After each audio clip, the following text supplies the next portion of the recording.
Jemaat yang dikasihi Tuhan, marilah kita bangkit berdiri.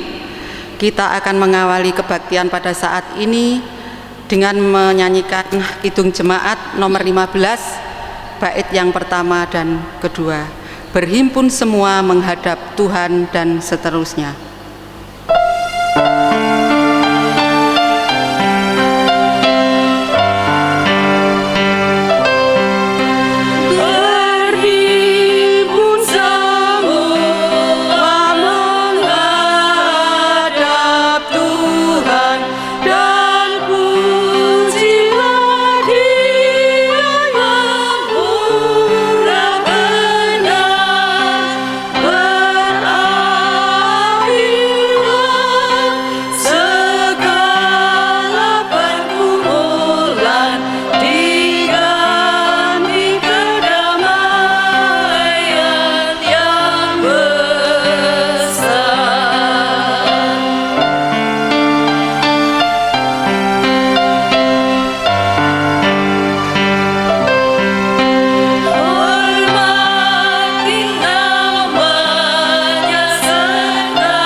Jemaat kekasih Tuhan, kita memulai ibadah kita.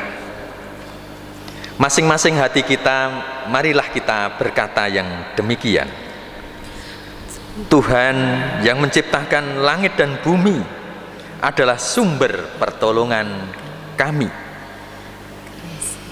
Kasih, karunia, dan damai sejahtera dari Allah Bapa kita dan Tuhan Yesus Kristus ada pada saudara sekalian. Amin.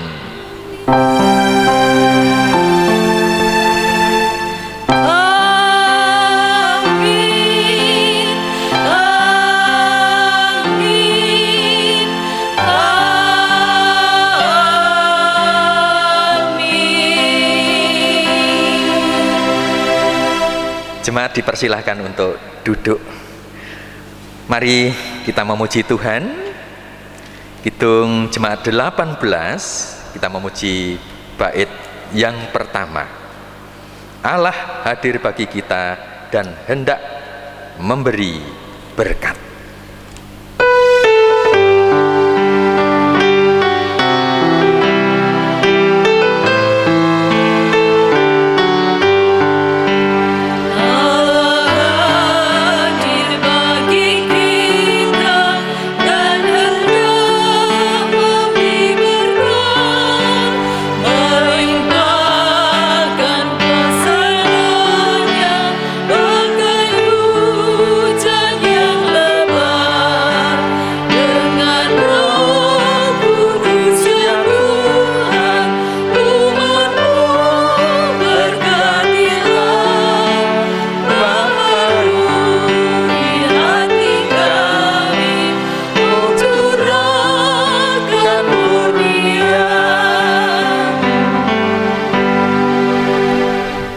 Jemaat yang dikasihi oleh Tuhan Yesus Kristus, marilah kita bersama-sama mendengarkan sabda Tuhan yang tercantum dalam Injil Matius 22 ayat 37 sampai 40 yang demikian bunyinya. Kasihilah Tuhan Allahmu dengan segenap hatimu dan dengan segenap jiwamu dan dengan segenap akal budimu. Itulah hukum yang terutama dan yang pertama. Dan hukum yang kedua yang sama dengan itu ialah kasihilah sesamamu manusia seperti dirimu sendiri.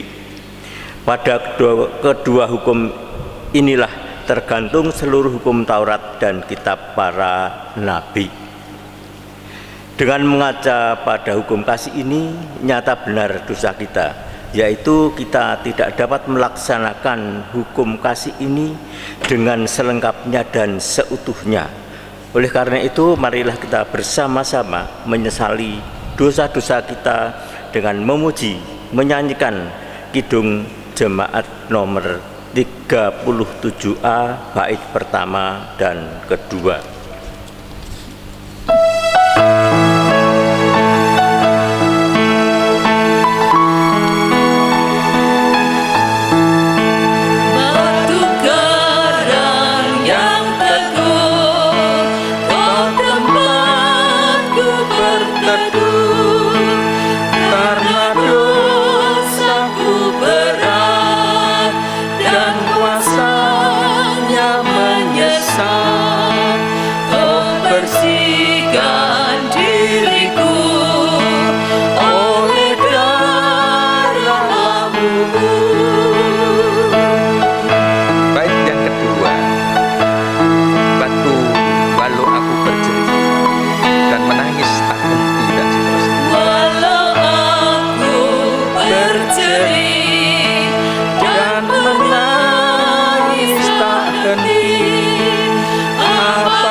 Oleh karena penyesalan kita dan kita mohon pengampunan Tuhan, Allah kita Allah yang Maha Kuasa, tetapi Allah kita adalah Allah yang penuh dengan cinta kasih. Oleh karenanya Allah memberikan anugerah kepada kita, sebagaimana firman Tuhan 2 Timotius bab 1 ayat 9 dan ayat yang ke-10. Anugerah dari Tuhan demikian, Dialah yang menyelamatkan kita dan memanggil kita dengan panggilan kudus, bukan berdasarkan perbuatan kita, melainkan berdasarkan maksud dan kasih karunia-Nya sendiri yang telah dikaruniakan kepada kita dalam Kristus Yesus sebelum permulaan zaman, dan yang sekarang dinyatakan oleh kedatangan Juru Selamat kita Yesus Kristus, yang oleh Injil telah mematahkan kuasa maut dan mendatangkan hidup yang tidak dapat binasa. Demikian besarnya anugerah Tuhan kepada kita. Namun demikian saudara-saudara, kita dipanggil untuk hidup baru sebagaimana panggilan Tuhan untuk hidup baru. Filipi bab yang keempat ayat 4 sampai dengan ayat yang ke-7, demikian panggilan Tuhan untuk hidup baru. Bersukacitalah senantiasa dalam Tuhan. Sekali lagi kukatakan, bersukacitalah. Hendaklah kebaikan hatimu diketahui semua orang. Tuhan sudah dekat. Janganlah hendaknya kamu khawatir tentang apapun juga, tetapi nyatakanlah dalam segala hal keinginanmu kepada Allah dalam doa dan permohonan dengan ucapan syukur. Damai sejahtera Allah yang melampaui segala akal akan memelihara hati dan pikiranmu dalam Kristus Yesus. Nah saudara-saudara, mari berita anugerah maupun petunjuk hidup baru ini kita tanggapi dengan kita menyanggupi melalui Kidung Kesanggupan, Kidung Jemaat 363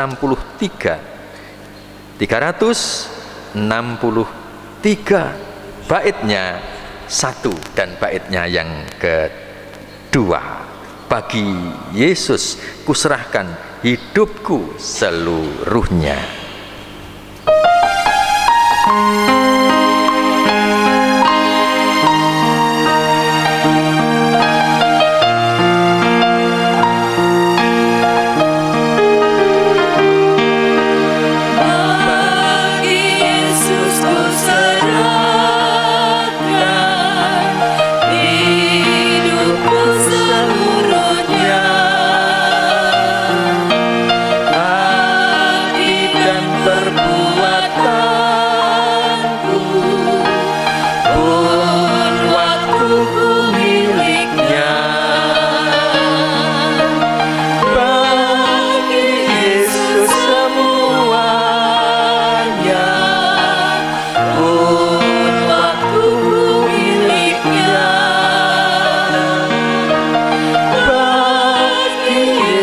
semuanya pun waktu miliknya. Baik, yang kedua, tanganku kerja baginya, kakiku mengikutnya, mataku memandang Yesus yang kupuji Dia. Tanganku kerja baginya, kakiku mengikutnya, mataku memandang Yesus yang kupuji Dialah. Bagi Yesus semuanya yang kupuji Dialah. Bagi Yesus semuanya yang kupuji Dialah.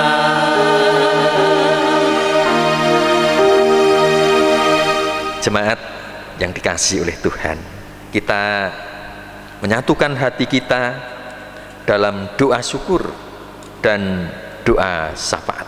Mari kita bersama-sama berdoa. Yang senantiasa kami syukuri ya Tuhan, Engkau Allah yang Maha Kuasa, Allah pencipta langit dan bumi, Allah pencipta segala isinya, dan bahkan Allah yang penuh dengan cinta kasih memelihara kehidupan kami dalam situasi apapun.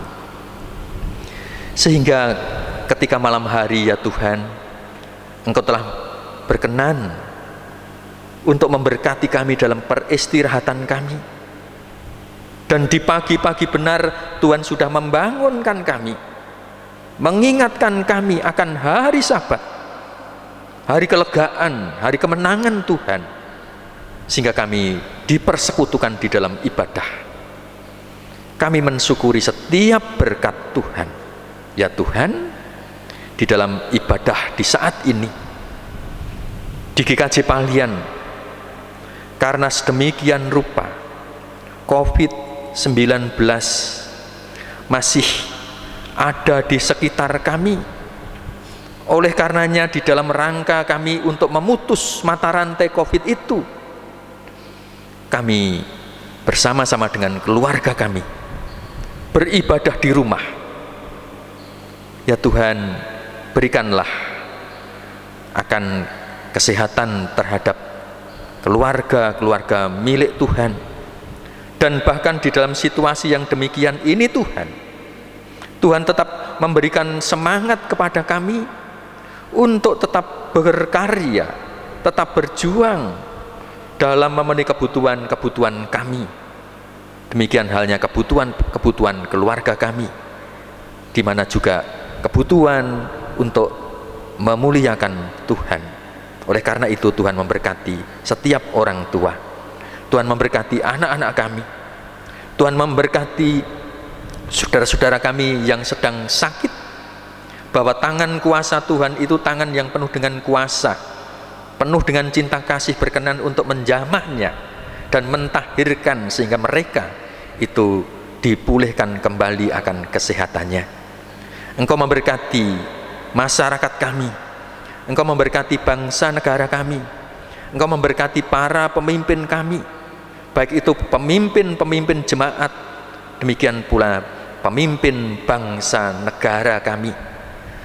Kiranya Tuhan memberikan hikmat kepada mereka, sehingga apapun yang mereka lakukan sebagai kebijaksanaannya, kiranya Tuhan memberikan hikmat sehingga memungkinkan kami untuk damai dan sejahtera, bahkan memungkinkan kami untuk hidup di dalam sehat, hidup di dalam kemakmuran, hidup rukun, baik antar bangsa dan negara.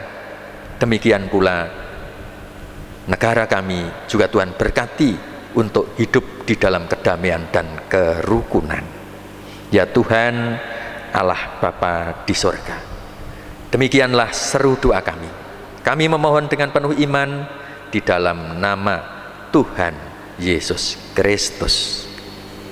Amin.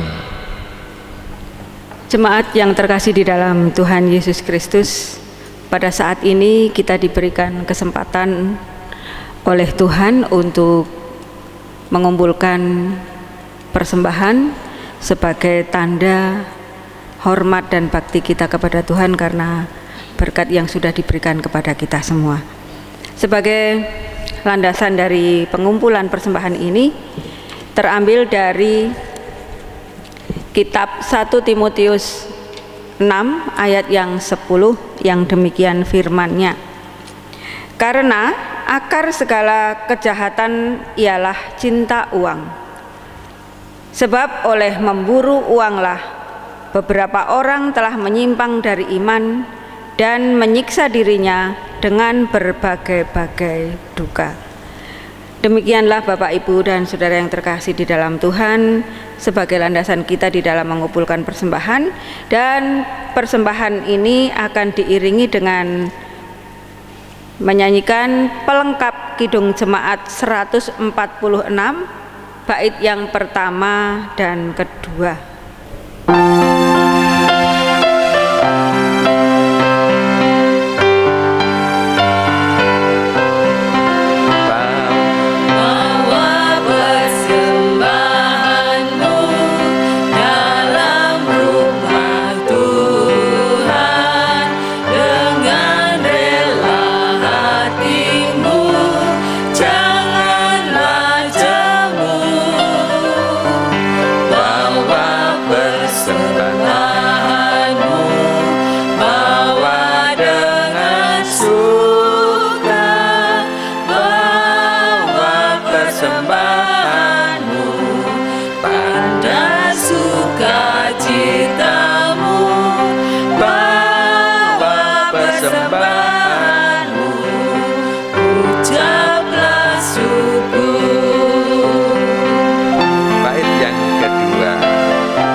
Mari kita berdoa untuk persembahan ini.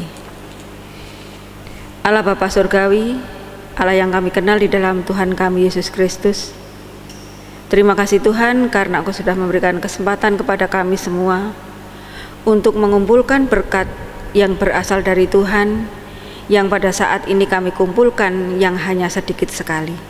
Kiranya Engkau berkati persembahan yang sudah kami kumpulkan ini, sehingga nantinya akan berguna bagi keluhuran nama-Mu.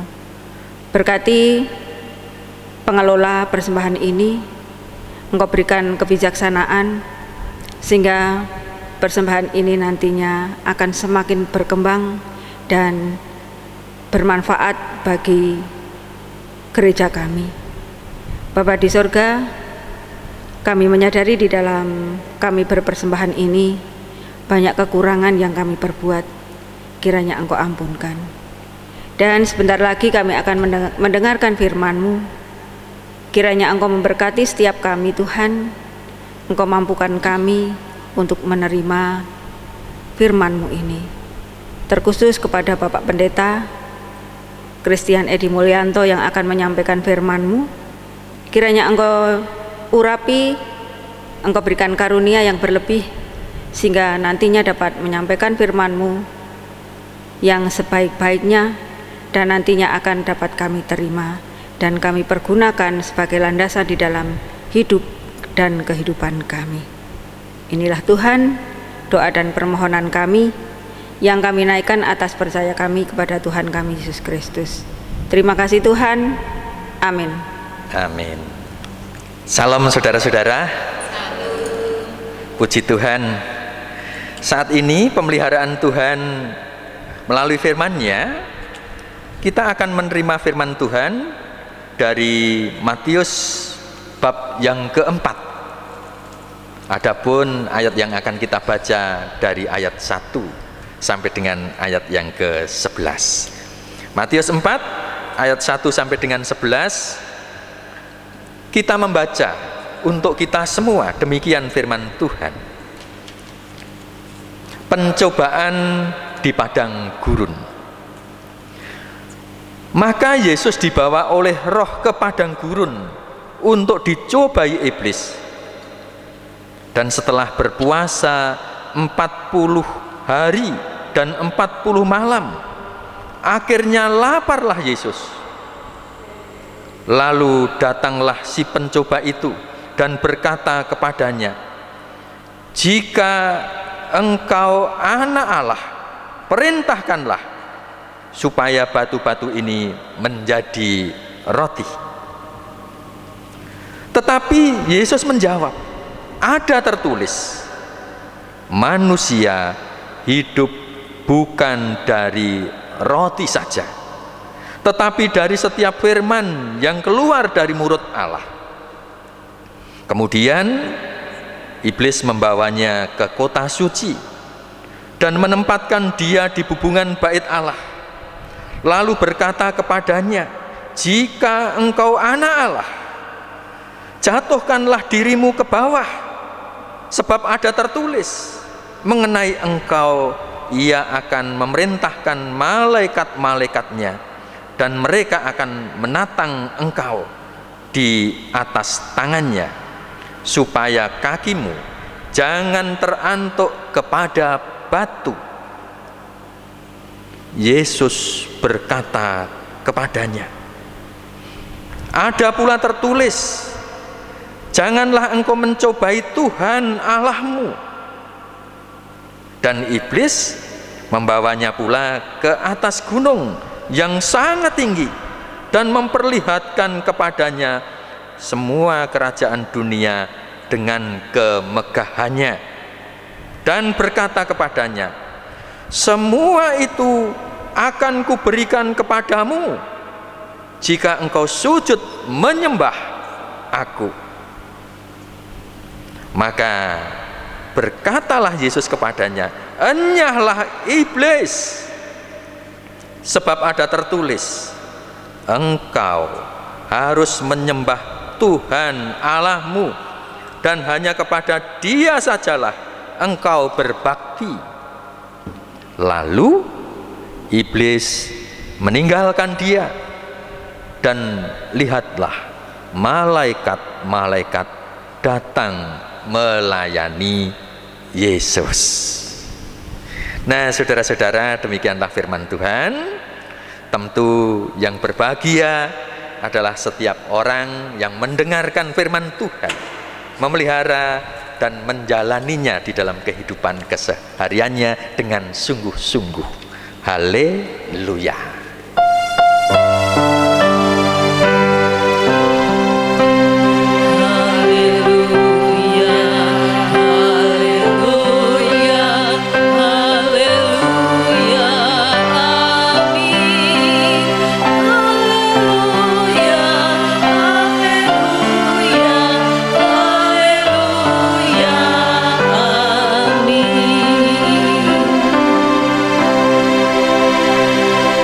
Saudara-saudara yang terkasih, kita akan merenung resapi firman Tuhan ini, maka akan kita berikan judulnya "Dicobai untuk menjadi lebih tangguh."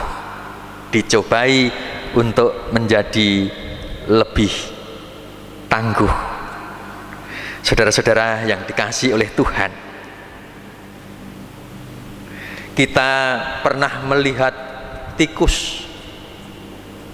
Tikus adalah salah satu binatang yang sedemikian cerdik gesit. Tetapi meskipun tikus itu binatang yang cerdik dan gesit, ternyata ketika tikus itu membau kenikmatan makanan, sehingga ketika ia membau kenikmatan makanan dan sangatlah ia membutuhkan makanan itu, maka tidak mengherankan ketika tikus itu memakan kenikmatan itu, terperangkaplah tikus itu dan akhirnya mati. Berarti tikus mati karena cobaan, godaan, kenikmatan makanan. Nah, saudara-saudaraku yang dikasihi oleh Tuhan, memang seringkali dicobai ataupun pencobaan itu seringkali bermotifkan buruk, supaya dicobai untuk hancur, supaya dicobai untuk celaka, supaya dicobai untuk mati, supaya dicobai untuk gagal atas yang ia cita-citakan. Kadangkala pencobaan bermotifkan buruk. Tetapi saudara-saudaraku yang dikasihi oleh Tuhan, tidak semuanya pencobaan itu bermotif buruk. Dicobai, ada yang bermotifkan baik. Dicobai supaya menjadi lebih tangguh, dicobai supaya mampu untuk dapat melakukan fungsinya menjadi lebih baik. Maka seorang bengkel, mungkin bengkel sepeda motor, mungkin bengkel sepeda, ketika seorang bengkel itu sesudah menyelesaikan pekerjaannya untuk menservis, tidak heran atau lazimnya hasil karyanya itu dicoba lebih dulu, memastikan bahwa pekerjaannya itu akan baik, bahwa sepedanya akan mampu berfungsi dengan baik sesudah diservis. Nah, saudara-saudaraku yang dikasihi oleh Tuhan,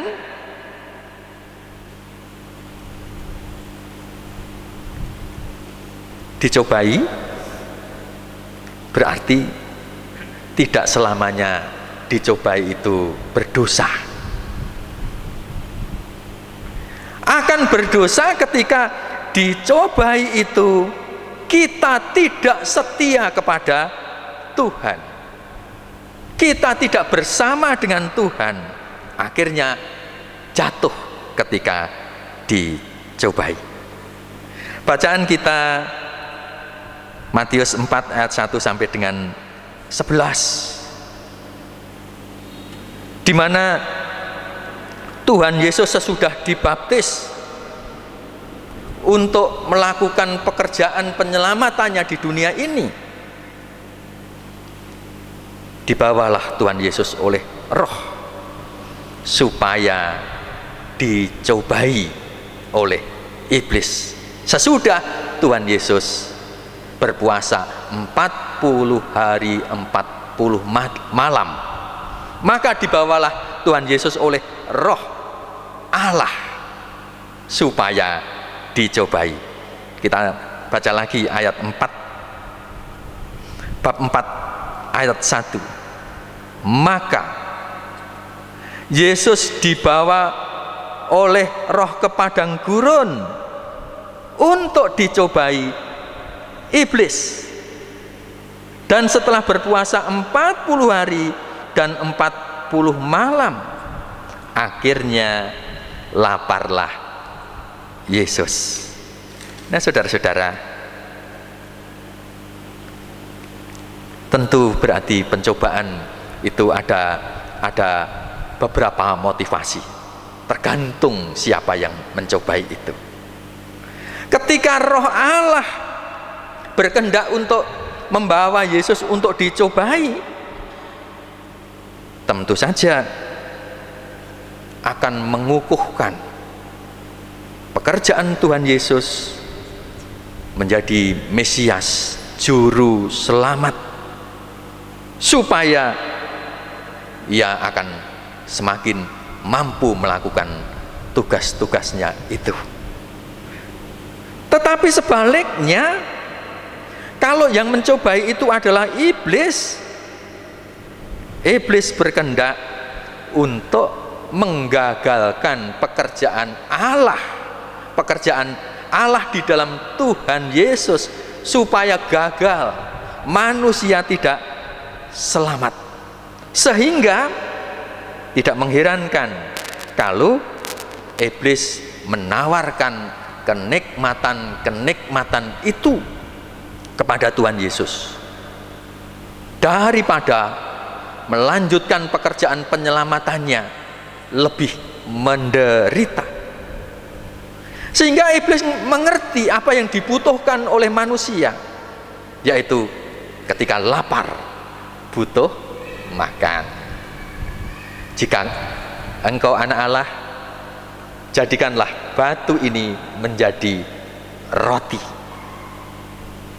Nggak perlu berpuasa, makan saja. Firman Tuhan, manusia hidup bukan saja dari roti, tetapi dari setiap firman yang keluar dari mulut Allah. Tampaknya iblis belum putus asa. Dibawanyalah Yesus ke bubungan bait suci. Turunlah. Ada firman Tuhan bahwa malaikat akan menatang engkau. Allah akan mengutus para malaikat menatang engkau sehingga engkau kakimu tidak terantuk di tanah. Jangan engkau mencobai Tuhan Allah. Jangan coba-coba, meskipun Allah berkuasa untuk melakukan apapun. Jangan mencobai Tuhan Allahmu. Belumlah putus asa pencobaan itu dilakukan oleh si iblis untuk menggagalkan penyelamatan Allah, maka dibawalah Yesus ke suatu gunung yang sangat tinggi. Lihatlah kerajaan dunia dan kemegahan ini, semuanya akan aku berikan kepadamu ketika kamu mau menyembah aku. Heran saudara-saudara, Yesus disuruh menyembah iblis. Enyahlah engkau iblis, sebab yang harus engkau sembah hanyalah Tuhan Allahmu. Iblis pergi. Tetapi apakah iblis pergi itu cukup pencobaannya? Nah, saudara-saudaraku yang dikasihi oleh Tuhan, kita adalah orang-orang Kristen, orang-orang yang mengikuti Dia. Kalau Tuhannya sudah dicobai, maka pengikut-pengikutnya itu pun tidak akan terlepas dari sasaran pencobaan si iblis, yang tentu motifnya sama, polanya sama yang dipakai untuk mencobai Tuhan Yesus. Apa itu saudara-saudaraku yang dikasihi oleh Tuhan? Motifnya adalah melihat apa yang sedang dibutuhkan oleh manusia. Apa yang sedang dibutuhkan oleh manusia. Kadangkala ketika manusia sedang dikuasai oleh harga nafsunya, manusia akan lupa akan logikanya. inilah iblis akan memanfaatkan itu. Padahal manusia kebutuhannya adalah makanan, manusia kebutuhannya adalah minuman, sama seperti Tuhan Yesus tadi. Ketika manusia lapar, soal makan akan menjadi sasaran empuk si iblis untuk mencobai manusia. Ketika manusia merasa terancam, ditakut-takuti untuk meninggalkan keselamatannya, bisa jadi pencobaan itu memakan hasil sehingga meninggalkan keselamatannya, meninggalkan Tuhan Yesus. Ketika ditawari kekuasaan, lihatlah kerajaan-kerajaan bangsa-bangsa dan kemegahannya, semuanya akan aku berikan kepadamu, asal kamu mau menyembah aku. Iblis menyembah iblis, tidak menyembah lagi kepada Tuhan. Nah, saudara-saudaraku yang dikasihi oleh Tuhan, berarti keselamatan yang telah kita genggam ini belumlah aman dalam suatu perjalanan yang memungkinkan setiap saat kita akan mendapatkan cobaan-cobaan yang sedemikian dahsyat di dalam kehidupan kita, supaya melepaskan keselamatan itu sehingga tidak mampu untuk mencapai penyempurnaan keselamatan yang sudah disediakan oleh Allah dalam kerajaan sorga. Maka setidak-tidaknya sama seperti Tuhan Yesus, untuk mengatasi pencobaan itu harus waspada. Waspada terhadap apa?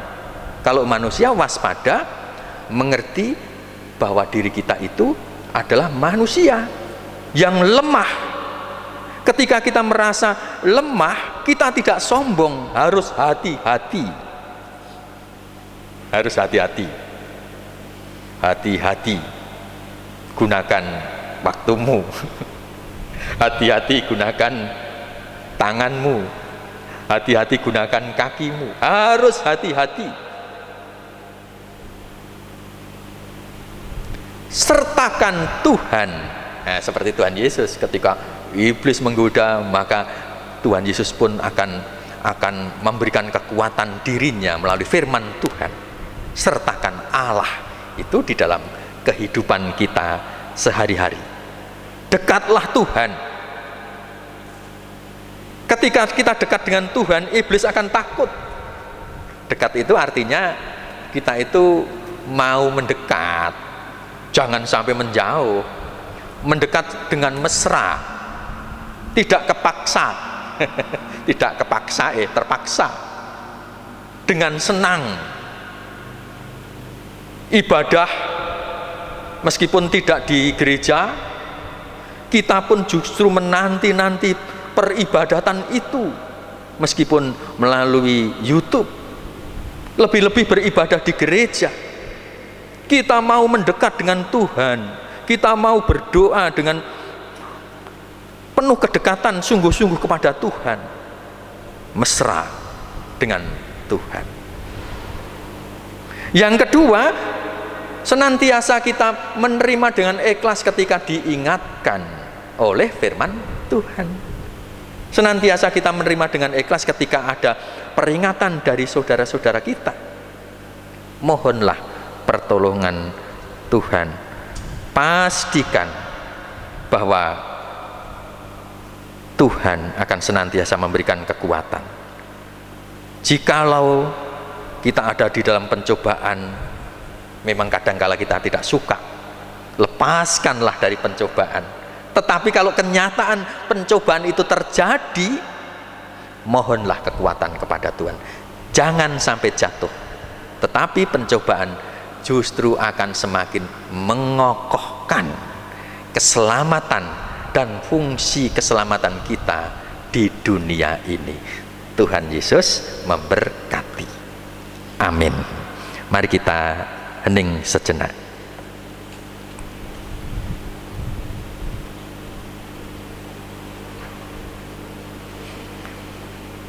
Kita melanjutkannya dengan berdoa. Terima kasih Tuhan, dengan rendah hati kami manusia biasa. Oleh karena itu Tuhan, kami senantiasa mohon kekuatan, mohon pertolongan Tuhan, sehingga kami tidak gegabah dalam menghadapi kehidupan kami, supaya kami tidak jatuh oleh karena pencobaan-pencobaan yang terjadi. Ya Tuhan, pakailah sesama kami, pakailah gereja kami untuk menguatkan iman kami, supaya kami kuat dalam situasi apapun. Bahkan kami dimampukan untuk memfungsikan keselamatan kami dalam situasi apapun. Ya Tuhan, Roh Kudus berkarya akan kehidupan kami. Oleh karena itu, kami berdoa sebagaimana yang Tuhan ajarkan dalam doa Bapa kami. Bapa kami yang di sorga, dikuduskanlah namamu, datanglah kerajaanmu, jadilah kehendak-mu di bumi seperti di sorga. Berikanlah kami pada hari ini makanan kami yang secukupnya, dan ampunilah kami akan kesalahan kami, seperti kami juga mengampuni orang yang bersalah kepada kami. Dan janganlah membawa kami ke dalam pencobaan, tetapi lepaskanlah kami daripada yang jahat.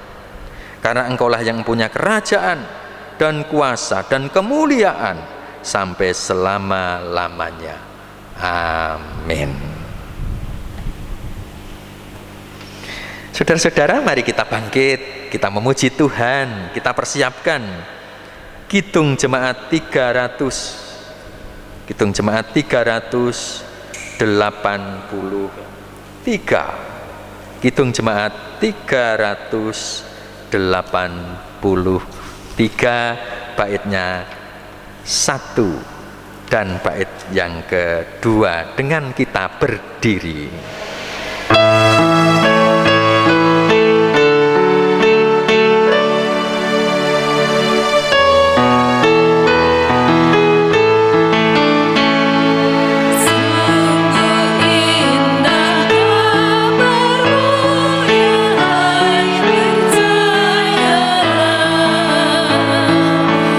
Yesus Kristus tak berubah selama-lamanya.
Bapak, Ibu, dan adik-adik yang dikasihi oleh Tuhan, marilah kita bangkit berdiri. Secara bersama-sama kita mengucapkan pengakuan iman rasuli sesuai dengan kepercayaan kita secara bersama-sama. Aku percaya kepada Allah Bapa yang Maha Kuasa, Khalik langit dan bumi, dan kepada Yesus Kristus, anaknya yang tunggal Tuhan kita, yang dikandung daripada Roh Kudus, lahir dari anak darah Maria, yang menderita di bawah pemerintahan Pontius Pilatus, disalibkan, mati dan dikuburkan, turun ke dalam keadaan maut. Pada hari yang ketiga, bangkit pula dari antara orang mati, naik ke surga, duduk di sebelah kanan Allah, Bapa yang Maha Kuasa, dan akan datang dari sana untuk menghakimi orang hidup yang mati. Aku percaya kepada Roh Kudus, gereja yang kudus dan am, persekutuan orang kudus, pengampunan dosa, kebangkitan daging, dan hidup yang kekal. Amin. Kasih karunia Tuhan Yesus Kristus dan kasih Allah serta persekutuan Roh Kudus menyertai saudara sekalian. Amin. Mari kita persiapkan kidung jemaat 425 bait 1 dan bait yang kedua. Berkumandang suara dari seberang, kirimlah cahyamu.